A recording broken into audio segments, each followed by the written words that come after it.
Hello everyone, this is Surabhi. Welcome to Study Hacks. कैसे हो सब? आई होप आप लोग सब ठीक है, अपनी स्टडी को बेहतरीन तरीके से कवर अप कर रहे हैं। डिस्कशन जो रहेगा आज का, यानी कि यूपीएससी प्रीलिम्स एमसीक्यूज 2022 टारगेट जो है पार्ट 9 यहाँ पे आपके सामने है। तो क्वेश्चंस जो है उनको ध्यान से पढ़िएगा, समझिएगा, फिर उसके आंसर्स जो हैं वो कमेंट सेक्शन में ज़रूर दीजिएगा। चाहे आपका स्कोर 0 भी हो तो कमेंट सेक्शन में ज़रूर आप अपने स्कोर को मेंशन कीजिएगा। इससे आपको पता चलेगा कि आपकी प्रिपरेशन का लेवल कितना है, ठीक है, कितनी तैयारी करने की आगे ज़रूरत है, ठीक है। तो आइए आज का हम यूपीएससी प्रीलिम्स एमसीक्यूज 2022 का सेशन जो है वो हम लोग स्टार्ट करते हैं। सबसे पहले आपके सामने क्वेश्चन है, क्वेश्चन नंबर फर्स्ट। यहाँ पे क्या बात की गई है कि with reference to the maritime zones के बारे में आपको दो स्टेटमेंट्स यहाँ पे मेंशन है। कौन सी स्टेटमेंट करेक्ट है, इसके बारे में आप लोगों ने बताना है। स्टेटमेंट फर्स्ट में क्या बोला गया है कि टेरिटोरियल सी एक्सटेंड है seaward up to 12 nautical miles अपनी बेस लाइन से। स्टेटमेंट सेकंड में बोला गया है कॉन्टिजियंस जोन जो है intermediary zone between territorial sea and high seas. तो कौन सी स्टेटमेंट सही है इसमें? ऑप्शन ए है one only, option two only, option C both one and two, option D neither one nor two. तो कौन सा ऑप्शन सही है ये आप लोगों ने बताना है। वीडियो को पोस्ट कीजिएगा, सोचिएगा क्वेश्चन के बारे में, अच्छी तरह से समझिएगा, फिर इसका आंसर जो है वो दीजिए। तो इसका सही आंसर है सी, बोथ वन एंड टू इसका सही आंसर है। अगर बात करें यहाँ पे यूनाइटेड नेशन कन्वेंशन और जो लॉ है, लॉ ऑफ सी, जिसको यूएन क्लोज बोलते हैं 1982 का, इसमें इसको बोला गया है लॉ ऑफ द सी भी बोला जाता है, ठीक है। तो मैरीटाइम एरियाज जो है 5 मेन जोन्स में डिवाइडेड है। यहाँ पे आप देखिए स्लाइड में, यहाँ पे है 12 नॉटिकल माइल्स, ठीक है। तो ये इंटरनल वाटर है, टेरिटोरियल सी है। 12 नॉटिकल माइल्स जो है कॉन्टिजिनियस जोन है, और 200 नॉटिकल माइल्स 12 और ये वाला जो है ना, ये वाला एरिया टोटल, तो इसको 200 नॉटिकल माइल से इसको मेजर किया जाता है, ठीक है। अगर इसके बाहर अगर चीज़ें चली जाती है, यानी कि जैसे फिशरमैन क्या करते हैं, इस बेस लाइन को क्रॉस कर लेते हैं, जो अलग कंट्री का जो एरिया है वो यहाँ पे इनके द्वारा क्रॉस कर लिया जाता है। जैसे श्रीलंका में फिशरमैन्स को अभी अरेस्ट कर लिया गया, ठीक है। तो वो भी सारी चीज़ें जो हैं इसी के द्वारा जो है प्रॉब्लम्स देखने को मिलती है, ठीक है। तो आई होप आपको ये क्लियर हुआ होगा। यहाँ भी देखते हैं कि यूएन क्लोज जो है, ठीक है, इसमें internal water, territorial sea, contiguous zone, exclusive economic जो जोन है, और हाई सी, ठीक है। तो इसमें 5 मेन जोन्स यहाँ पे क्या किए गए हैं, डिवाइड किए गए हैं। नियरली ये ओनली इंटरनेशनल कन्वेंशन है जो state jurisdiction in maritime spaces में इसको कवर किया गया है। टेरिटोरियल जो सी है ये एक्सटेंड है seaward up to 12 nautical miles, ठीक है, जो यहाँ पे स्टेटमेंट में पूछा गया था, ठीक है। यानी कि ये फर्स्ट स्टेटमेंट क्या हो गई, सही होगी। और इसकी जो नॉटिकल माइल बेस्ड है सर्कमफ्रेंसिस की बात करें अर्थ का, ठीक है, तो इक्वल है 1 मिनट ऑफ लैटिट्यूड, ठीक है। तो 1 नॉटिकल माइल्स कितने किलोमीटर इक्वल होता है ये? 1.1508 लैंड माइल्स और 1.85 किलोमीटर। ओके, तो ऑप्शन सी जो है इसका करेक्ट आंसर है। बढ़ते हैं नेक्स्ट क्वेश्चन की ओर। क्वेश्चन नंबर सेकंड आपके सामने है। यहाँ पे दो स्टेटमेंट दे रखी है, आपको करेक्ट बतानी है। यानी कि पिनाका मिसाइल के बारे में दो स्टेटमेंट्स हैं। फर्स्ट स्टेटमेंट है कि ये डेवलप की गई है ज्वाइंटली इंडिया एंड इसराइल के द्वारा। सेकंड क्या है? इंटरनल कॉन्टिनेंटल मिसाइल है ये, हाईएस्ट रेंज है इसकी। तो कौन सा ऑप्शन सही है? ऑप्शन ए है वन ओनली, ऑप्शन बी है टू ओनली, ऑप्शन सी है both one and two, option D neither one and two. तो कौन सा ऑप्शन सही है ये आप लोगों को बताना है। तो इसका सही आंसर है ऑप्शन डी, यानी कि नेदर वन नो टू। तो ऑप्शन डी यानी कि दोनों की दोनों स्टेटमेंट्स क्या है, गलत है। ये देखिए कैसे। पिनाका जो है ये किसी कंट्री के द्वारा ज्वाइंटली मिलकर डेवलप नहीं की गई है। ये indigenous multi barrel rocket launch system है, जो अपनी ही कंट्री के द्वारा डीआरडीओ के द्वारा यहाँ पे डेवलप किया गया इंडियन आर्मी के लिए पिनाका, ठीक है। तो पहली स्टेटमेंट क्या होगी, गलत होगी। वेपन सिस्टम है ये, state of the art guidance kit bolster by the advance navigation and control system है। नेविगेशन सिस्टम जो है ये मिसाइल का, तो ये IRNSS जो है उसके द्वारा यहाँ पे नेविगेशन सिस्टम जो है एडिट किया गया, यानी कि Indian regional navigation satellite system, ठीक है। इनिशियल वर्जन की बात करें वेपन सिस्टम की, इसको मार्क फर्स्ट बोला जाता था, जिसकी रेंज थी 40 किलोमीटर। इसको अपग्रेड किया गया as a Pinaka mark second, जो एक्सटेंड की गई इसकी रेंज 70 टू 80 किलोमीटर। मिशन जो है यानी कि ऑब्जेक्टिव जो रहेंगे इसके, इंक्लूडिंग रहेगा इसमें रेंज, एक्यूरेसी, सब सिस्टम ऑफ फंक्शनैलिटी, ठीक है। तो आई होप आपको ये क्लियर हुआ होगा। स्टेटमेंट दोनों की दोनों क्या है, ये गलत है, ठीक है। तो आई होप आपको ये सारी चीजें क्लियर है। बढ़ते नेक्स्ट क्वेश्चन की ओर। Next question, question number third है। स्माइल स्कीम जो अभी रिसेंटली में हाल ही में न्यूज में थी, इसको फॉर्मुलेट किसके द्वारा किया गया, यानी कि किसके द्वारा इसको इम्प्लीमेंट किया गया।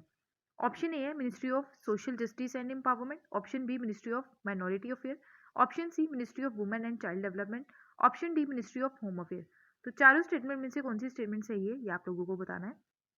तो इसका सही आंसर है option A ministry of social justice and empowerment. Smile की फुल फॉर्म अगर आपको पता है तो आप इसका आंसर जो है अच्छे से दे सकते हैं। स्माइल यानी कि support for marginalised individual for livelihood and enterprise, ठीक है। यानी कि जो इंडिविजुअल है उनको रोजी रोटी प्रोवाइड करवाने के लिए ये स्कीम जो है स्टार्ट की गई और ये सेंट्रल सेक्टर स्कीम है। Comprehensive rehabilitation person engaged in banking, ठीक है। न्यू स्कीम जो है ये after merger of existing scheme, यानी कि अलग अलग स्कीम का इसमें मर्जर किया गया जो बेकार एंड ट्रांसजेंडर्स है उनके लिए। स्कीम जो है ये प्रोवाइड करवाएगी एग्जिस्टिंग शेल्टर यानी कि होम जो है इनके लिए अवेलेबल करवाई जाएंगे with in the states union government के द्वारा और स्टेट गवर्नमेंट के द्वारा अर्बन लोकल बॉडीज में for rehabilitation for person engage act of the banking. Focus किया जाएगा इस स्कीम के चलते कि रिहेबिलिटेशन करना है, प्रोविजन स्पेशली लेके आने, मेडिकल फैसिलिटीज वहाँ पे प्रोवाइड करवानी है, बेसिक डॉक्यूमेंटेशन होना चाहिए, एजुकेशन सही तरीके से प्रोवाइड करवानी है, skill development, economic linkage and so on. Estimate यानी कि इसमें जो पर्सन जो है इनको जो नोटिफाई किया गया इनको बेनिफिट जो मिलेगा यानी कि 60,000 पुअरेस्ट पर्सन को मिलेगा इस स्कीम के अंडर। अगर अकॉर्डिंग टू सेंसस 2011 के अकॉर्डिंग देखें तो टोटल नंबर ऑफ बेगार्स यानी कि जो भिखारी वगैरह रहते हैं वो इंडिया में कितने हैं 4,13,670 है 70 है, ठीक है। इसमें इंक्लूडेड है टू 2,21,600 मेल्स एंड 1,91,997 फीमेल्स हैं। नंबर जो है ये इंक्रीज हुआ है लास्ट सेंसस के हिसाब से। सबसे ज़्यादा बेगार्स जो हैं, ठीक है, तो वहाँ कहाँ पे देखने को मिलते हैं वेस्ट बंगाल में, उसके बाद उत्तर प्रदेश में, बिहार में, number of 2 and 3 respectively. Lakshadweep जो है जो यूनियन टेरिटरी की बात करें 2011 के सेंसस से लक्षद्वीप में सबसे ज़्यादा बेगार्स जो हैं वो पाए जाते हैं। यूनियन टेरिटरी न्यू दिल्ली में लार्जेस्ट बेगार्स हैं 2187 है। उसके बाद चंडीगढ़ में। नॉर्थ ईस्टर्न राज्य की बात करें असम टॉप पे है 22,116 बेगार्स है। मिजोरम रैंक लो है 53 बेगार्स है। ओके, नेक्स्ट क्वेश्चन आपके सामने question number fourth. Question number fourth में क्या बोला गया है, यहाँ पे आपको करेक्ट स्टेटमेंट बतानी है लोग फोर शेल वर्नेबिलिटी के बारे में। अभी ये हाल ही में न्यूज़ में थी, इसके बारे में आप लोगों को सही स्टेटमेंट क्या है वो बतानी है। स्टेटमेंट फर्स्ट में बता रखा है वर्नेबिलिटी जो है ये बेस्ड है ओपन सोर्स लॉगिंग लाइब्रेरी का और ये अलो करता है अटैकर्स को कि वो एग्जीक्यूट करे कोड रिमोटली जो टारगेट रहते हैं कंप्यूटर्स को, यानी कि हैक करने की यहाँ पे बात की गई है, ठीक है। तो कौन सी स्टेटमेंट सही है? Option A 1 only, option B 2 only, option C both 1 and 2, option D neither 1 और no 2।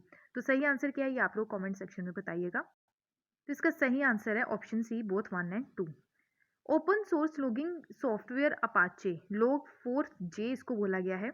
Vulnerability based open source logging library है ये और ये एप्लीकेशन है, मोस्ट एप्लीकेशन जो है एंटरप्राइजेस के द्वारा यूज़ की जाती है, इवन गवर्नमेंट एजेंसीज के द्वारा भी इसको यूज़ किया जाता है। Vulnerability dubbing log 4 shell and official इसको बोला जाता है CVE 2021 44228। CVE नंबर क्या होता है? यूनिक नंबर होता है जो each vulnerability discovered across the world, ठीक है। वर्नेबिलिटी जो है ये फर्स्ट डिटेक्ट किया गया था उन वेबसाइट के ऊपर, ठीक है, जिसको माइक्रोसॉफ्ट ऑन गेम जो था माइनक्राफ्ट, ठीक है। लोग 4G ओपन सोर्स सॉफ्टवेयर है जो मेंटेन किया जाता है ग्रुप के द्वारा जिसका नाम है वॉलेंटियर प्रोग्रामर्स, ठीक है। और ये पार्ट है non profit Apache software foundation का and it is a Java logging framework भी इसको बोला गया है, ठीक है।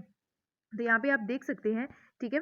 तो ये क्या रहता है, ये अटैकर्स रहते हैं, ठीक है। ये सारी चीज़ें जो हैं क्या करते हैं कंप्यूटर को हैक करने की कोशिश करते हैं, तो इसी को एक कंट्रोल करने की यहाँ पे बात की गई है। नेक्स्ट क्वेश्चन है question number fifth. Question number fifth में आपको 3 स्टेटमेंट्स दे रखी हैं, कौन सी स्टेटमेंट करेक्ट है ये आप लोगों ने बताना है। ऑप्शन यानी कि स्टेटमेंट फर्स्ट है आर्टिकल 23 जो है यूनाइटेड नेशन चार्टर का, ठीक है। तो कंसर्न है कि कंपोजिशन है ये यूनाइटेड नेशन सिक्योरिटी काउंसिल का, ठीक है। और ये नॉन परमानेंट मेंबर है यूनाइटेड नेशन सिक्योरिटी काउंसिल का जो इलेक्ट किया जाता है 2/3 मेजोरिटी के द्वारा। स्टेटमेंट थर्ड है इसमें कोई भी नॉमिनेशंस नहीं है for the 2 year term election के लिए जो नॉन परमानेंट मेंबर्स हैं यूनाइटेड नेशन सिक्योरिटी काउंसिल के, ठीक है। तो ये आप लोगों ने बताना है जो काफ़ी ज़्यादा इंपॉर्टेंट है, कई बार इसके बारे में डिस्कस भी किया गया है, ठीक है। तो ऑप्शन ए है 1 एंड 2 ओनली, ऑप्शन बी है 2 only, option C 2 and 3 only, option D 1 2 and 3। तो इसका सही आंसर है ऑप्शन डी। तो ऑप्शन डी इसका सही आंसर यानी कि तीनों की तीनों स्टेटमेंट सही है।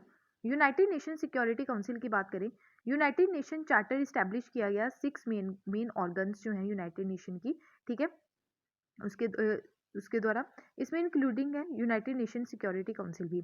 आर्टिकल 23 जो है यूनाइटेड नेशन चार्टर का, ठीक है, तो ये कंपोजिशन है इसके चलते यूनाइटेड नेशन सिक्योरिटी काउंसिल की।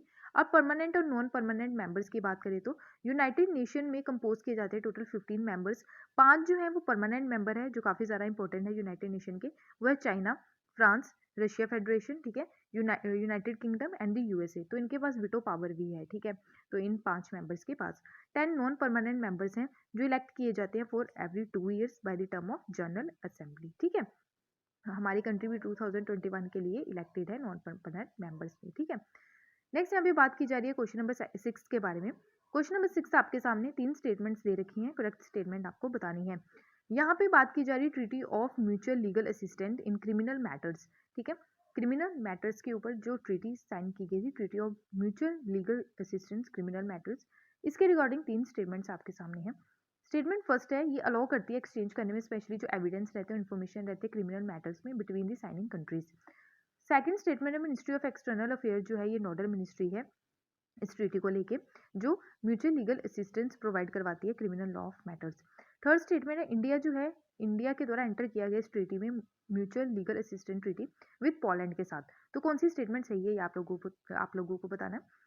ऑप्शन ए है 1 एंड 2 ओनली, ऑप्शन बी है 1 एंड 3 ओनली, ऑप्शन सी है 3 ओनली, ऑप्शन डी है 1, 2 एंड 3। तो कौन सी स्टेटमेंट सही है प्लीज बताइएगा। तो इसका सही आंसर है ऑप्शन बी, यानी कि सेकंड स्टेटमेंट गलत हो जाती है। मिनिस्ट्री ऑफ एक्सटर्नल अफेयर यहाँ पे नोडल मिनिस्ट्री नहीं है, मिनिस्ट्री ऑफ होम अफेयर इसकी नोडल मिनिस्ट्री है, ठीक है, तो ऑप्शन सेकंड गलत हो जाता है। तो ऑप्शन सेकंड गलत है, तो ऑप्शन ए भी गलत रहेगा, ऑप्शन डी भी गलत है, तो बचा ऑप्शन बी एंड सी। तो फर्स्ट स्टेटमेंट तो सही है, ठीक है, तो इसलिए फर्स्ट एंड 3 जो है ये आपका सही आंसर है। म्यूचुअल लीगल असिस्टेंस ट्रीटी की बात करें तो ये क्रिमिनल मैटर्स के ऊपर काम करती है, स्पेशली बायलेटरल ट्रीटीज है, और ये एंटर की गई, यानी कि इसमें एंटर जो है कंट्रीज के द्वारा जो साइन किया गया प्रोवाइड करवाने के लिए, स्पेशली जो इंटरनेशनल कॉर्पोरेशन है और असिस्टेंस सहायता प्रोवाइड करवाने के लिए। ये जो एग्रीमेंट्स हैं ये अलाउ करते हैं एक्सचेंज करने के लिए जो एविडेंस और इन्फॉर्मेशन रहती है criminal and related matters between the signing countries. तो फर्स्ट स्टेटमेंट सही हो जाती है। मिनिस्ट्री ऑफ होम अफेयर इसकी नोडल मिनिस्ट्री है, सेंट्रल अथॉरिटी जो है ये प्रोवाइड करवाती है mutual legal assistance in criminal law matters. Ministry of external affair की बात करें तो ये इन्वॉल्व तो रहती है किसमें, जो रिक्वेस्ट वगैरह रहती है डिप्लोमेटिक चैनल्स को लेके, ठीक है। सेक्शन 105 जो है क्रिमिनल प्रोसीजर कोड का, और ये बताता है कि रेसिप्रोकल अरेंजमेंट कैसे करना है by the central government with the foreign government के साथ, ठीक है। इंडिया जो है म्यूचुअल लीगल असिस्टेंस में जो एंटर किया गया 42 कंट्रीज के द्वारा 42 कंट्रीज के साथ इस ट्रीटी को साइन किया गया, ठीक है, तो इसमें पोलैंड भी है। तो आई होप आपको ये सारी चीज़ें क्लियर हुई होंगी। बढ़ते हैं नेक्स्ट क्वेश्चन की ओर। क्वेश्चन नंबर 7 आपके सामने है। क्वेश्चन नंबर 7 जो है इसके बारे में मैंने डिटेल में करंट अफेयर्स की वीडियो में डिस्कस किया था, जो आपकी डेली आती है, प्लीज़ उसको जाके ज़रूर देखिए, ठीक है, ताकि आपका जो करंट अफेयर्स से रिलेटेड प्लस बैकग्राउंड वहाँ पे डिस्कस किया जाता है, तो आपका जो स्ट्रॉन्ग होगा करंट प्लस स्टैटिक जो पार्ट है, ठीक है। यहाँ पे जो बात की गई है रिसेंटली अभी एशिया का फर्स्ट फेस्टिवल जो है जिसको यूनाइटेड नेशन जो education scientific and cultural organisation है जिसको हम यूनेस्को बोलते हैं, इनटेंजिबल कल्चर हेरिटेज में इसको शामिल किया गया है, तो वो कौन सा है, ठीक है। ऑप्शन ए है दुर्गा पूजा, ऑप्शन बी है छठ पूजा, ऑप्शन सी है थाईपुसम फेस्टिवल, ऑप्शन डी है हॉर्नबिल फेस्टिवल। तो अभी ये न्यूज़ में भी था, डिटेल में मैंने डिस्कस भी किया था, तो इसका सही आंसर बताइएगा। तो इसका सही आंसर है ऑप्शन ए दुर्गा पूजा। दुर्गा पूजा जो है जो कोलकाता में सबसे ज़्यादा फेमस है, ठीक है। इनटेंगिबल यानी कि जिसको हम छू नहीं सकते हैं, ठीक है, टेंगिबल यानी कि जिसको छुआ जाता है, तो इनटेंगिबल कल्चर हेरिटेज में इसको शामिल किया गया है। तो फर्स्ट फेस्टिवल है एशिया का जिसको ये शामिल किया गया है। यूनेस्को के द्वारा ऑल्सो अनाउंस किया गया था हड़प्पा सिटी जो है धोलावीरा जो गुजरात में है, इंडिया की 40 वर्ल्ड हेरिटेज साइट, ठीक है। ओरिजिनेटिंग अगर बात करें दुर्गा पूजा की, वेस्ट बंगाल में ये देखने को मिलता है और लार्जेस्ट बंगाली कम्युनिटी के द्वारा ये फेस्टिवल जो है सेलिब्रेट किया जाता है, और अदर पार्ट्स जो है हमारी कंट्री के वहाँ पे भी सेलिब्रेट किया जाता है। यहाँ पे देखें एग्जिस्टिंग जो tradition of India recognised by UNESCO, tradition of Vedic chanting 2008 में इसको यूनेस्को के द्वारा शामिल किया गया। Ramlila the tradition of performance of Ramayana 2008 में, कुदियात्तम संस्कृत थिएटर है 2008 में, Ramman religious festival and ritual theatre of the Garhwal Himalayas India 2009 में, Mudiyettu ritual theatre and dance drama of Kerala 2010 में, काल बेलिया जो राजस्थान का फोक डांस है इसको यूनेस्को इंटेंजिबल कल्चर में शामिल किया गया 2010 में। छाऊ डांस काफ़ी ज़्यादा इंपॉर्टेंट है जो उड़ीसा और वेस्ट बंगाल में भी आपको देखने को मिलता है, 2010 में इसको शामिल किया गया। 8th है बुद्धिस्ट चैंटिंग जो लद्दाख में है, ठीक है, इसको भी 2012 में शामिल किया गया। संकीर्तन रिचुअल सिंगिंग धर्मिंग डांस जो है मणिपुर का 2013 में, इसको इंटेंजिबल कल्चर में इसको शामिल किया गया यूनेस्को की। ट्रेडिशनल जो कॉपर क्राफ्ट हैं, यूटेंसिल्स हैं, ठीक है, जो यहाँ पे जंडियाला गुरु जो हैं, ठीक है, गुरुद्वारा जो पंजाब में है, 2014 में इसको किया गया। योगा को 2016 में इंटेंजिबल कल्चर में इसको ऐड ऑन किया गया। नो रोल्स, ठीक है, 2016 में, और कुंभ मेला 2017 में। नेक्स्ट क्वेश्चन आपके सामने है, क्वेश्चन नंबर 8। क्वेश्चन नंबर 8 में 3 स्टेटमेंट्स आपके सामने हैं, कौन सी स्टेटमेंट सही है ये आप लोगों को बताना है। ऑप्शन फर्स्ट यानी कि स्टेटमेंट फर्स्ट है, सिक्स्थ शेड्यूल जो है हमारे कॉन्स्टिट्यूशन का अंडर आर्टिकल 244 के अंडर आता है, जो प्रोवाइड करवाता है फॉर्मेशन ऑटोनोमियस जो डिस्ट्रिक्ट काउंसिल है उसकी। स्टेटमेंट सेकंड है, गवर्नर के पास पावर है कि ऑर्गेनाइज करते हैं, वो रीऑर्गेनाइज करते हैं ऑटोनोमियस डिस्ट्रिक्ट को। स्टेटमेंट थर्ड है, जो ऑटोनोमियस डिस्ट्रिक्ट काउंसिल है ये एम्पावर करती है, एक्सेस एंड कलेक्ट करती है लैंड रेवेन्यू और इम्पोज करती है स्पेसिफाइड टैक्स। तो कौन सी स्टेटमेंट सही है आप लोगों को बताना है। ऑप्शंस आपके सामने, option A 1 and 2 only, option B 2 and 3 only, option C 1 only, option D 1 2 and 3 only. तो कौन सी स्टेटमेंट सही है बताइएगा। तो इसका सही आंसर है option D 1 2 and 3। Option D इसका सही आंसर यानी कि तीनों की तीनों स्टेटमेंट सही है। सिक्स्थ शेड्यूल यानी कि हमारे कॉन्स्टिट्यूशन में 12 शेड्यूल हैं टोटल, उसमें सिक्स्थ शेड्यूल जो है हमारे कॉन्स्टिट्यूशन का, जो एडमिनिस्ट्रेशन जो इसमें आता है ट्राइबल एरिया स्पेशली जो असम, मेघालय, त्रिपुरा एंड मिजोरम, ठीक है, इसमें मणिपुर नहीं है यानी कि एटीएम में मनी नहीं है, ये ट्रिक याद रखिएगा जो सिक्स्थ शेड्यूल में जो स्टेट्स आती हैं, ठीक है। तो इसमें सेफ गार्ड यहाँ पे प्रोवाइड करवा रखे हैं कि राइट जो है ट्राइबल पॉपुलेशन के इन स्टेट्स में। स्पेशल प्रोविजंस जो है ये प्रोवाइड करवाए गए हैं article 244 close second, article 275 close first हमारे कॉन्स्टिट्यूशन का, तो ये आर्टिकल्स आप लोगों ने याद रखने हैं। सिक्स्थ शेड्यूल जो है ये प्रोवाइड करवाता है ऑटोनॉमी एडमिनिस्ट्रेशन जो है इन एरियाज का through the autonomous district council. Council जो है ये एम्पावर करती है स्पेशली जो लॉज बनाने हैं विद रिस्पेक्ट टू जो एरियाज अंडर जुरिडिक्शन के अंडर आता है, land, forest, cultivation, inheritance, indigenous custom and tradition of tribals etcetera, ठीक है। और ये कलेक्ट करते हैं लैंड जो रेवेन्यू रहता है और certain other taxes. Autonomy district council जो है ये लाइक मिनिएचर स्टेट्स बोला जाता है, यानी कि जो स्टेट्स रहती है उसके अंडर भी यहाँ पे एडमिनिस्ट्रेशन देखने को मिलता है, जिसको मिनी स्टेट्स बोला जाता है। तो स्पेसिफिक पावर्स रहती हैं, इनकी रिस्पॉन्सिबिलिटीज रहती हैं, 3 आर्म्स ऑफ गवर्नेंस यानी कि लेजिस्लेचर, एग्जीक्यूटिव एंड जुरिडिक्शन, ठीक है। तो आई होप आपको ये क्लियर हुआ होगा। बढ़ते हैं नेक्स्ट क्वेश्चन के, क्वेश्चन नंबर 9 आपके सामने है। 3 स्टेटमेंट दे रखी है, कौन सी स्टेटमेंट सही है ये आप लोगों को बताना है। स्टेटमेंट फर्स्ट है, गोवा जो है ज्योग्राफिकली सेपरेटेड है डेक्कन जो हाईलैंड्स हैं वेस्टर्न घाट्स के। स्टेटमेंट सेकंड है, कोटिगांव जो है वाइल्ड लाइफ सेंचुरी ये लोकेटेड है गोवा में। ऑप्शन थर्ड यानी कि स्टेटमेंट थर्ड है, कोंकणी जो है ये ऑफिशियल लैंग्वेज है गोवा की और ये 8th शेड्यूल में भी शामिल है ये लैंग्वेज। तो बताइएगा कौन सी स्टेटमेंट सही है। ऑप्शन ए है 1 and 2 only, option B 2 and 3 only, option C 1 only, option D sorry 1 2 and 3, ठीक है। कौन सी स्टेटमेंट है बताइएगा। तो इसकी सही स्टेटमेंट है option D 1 2 and 3। Option D यानी कि गोवा जो है ये लोकेटेड कहाँ पे है, ज्योग्राफिकली जो सेपरेटेड है डेक्कन प्लेट्यू, ठीक है। तो यहाँ पे वेस्टर्न घाट्स में जो हाईलैंड्स देखने को मिलती है वहाँ पे ये लोकेटेड है। कैपिटल इसकी गोवा की पणजी है, ऑफिशियली लैंग्वेज इसकी कोंकणी है और कोंकणी 1 ऑफ द 22 शेड्यूल जो लैंग्वेजेस है उसमें शामिल है, ठीक है। उसी के साथ 71st कॉन्स्टिट्यूशन अमेंडमेंट 1992 के तहत मणिपुरी और नेपाली को एड ऑन किया गया। हाईएस्ट पॉइंट जो है गोवा का वो है सोनोगुर, ठीक है। गोवा जो है 7 मेजर रिवर्स यहाँ पे देखने को मिलती है गोवा में, जारुई, मांडोवी, ठीक है, जिसको महादेई बोला जाता है, तेरेकोल, ठीक है, चापोरा, गलगी बाग, कम्बुरजुआ कैनाल एंड तालपोना एंड साल रिवर, ठीक है। मोस्ट ऑफ जो गोवा जो है यहाँ पे सॉइल कवर देखने को मिलता है जो लेटराइट सॉइल रहती है। और wildlife sanctuary and national park की अगर बात करें, doctor Salim Ali bird sanctuary Goa में है, Madei wildlife sanctuary, Netravali wildlife sanctuary, Kotigao wildlife sanctuary, Bhagwan Mahavir sanctuary and Mollem national park यहाँ पे सिचुएटेड है। गोवा की अगर बात करें, यहाँ पे महाराष्ट्र, कर्नाटका इसको टच करते हैं, यहाँ पे क्या है अरेबियन सी। क्वेश्चन नंबर 10 आपके सामने है, यहाँ पे एनिमल स्पोर्ट्स और कौन सी स्टेट से एसोसिएटेड है ये आप लोगों को बताना है, करेक्ट पेयर आपने बताना है कौन सा है।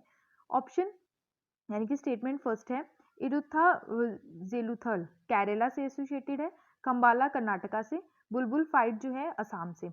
तो कौन सी स्टेटमेंट सही है, कौन सा पेयर सही है, आप लोगों को बताना है।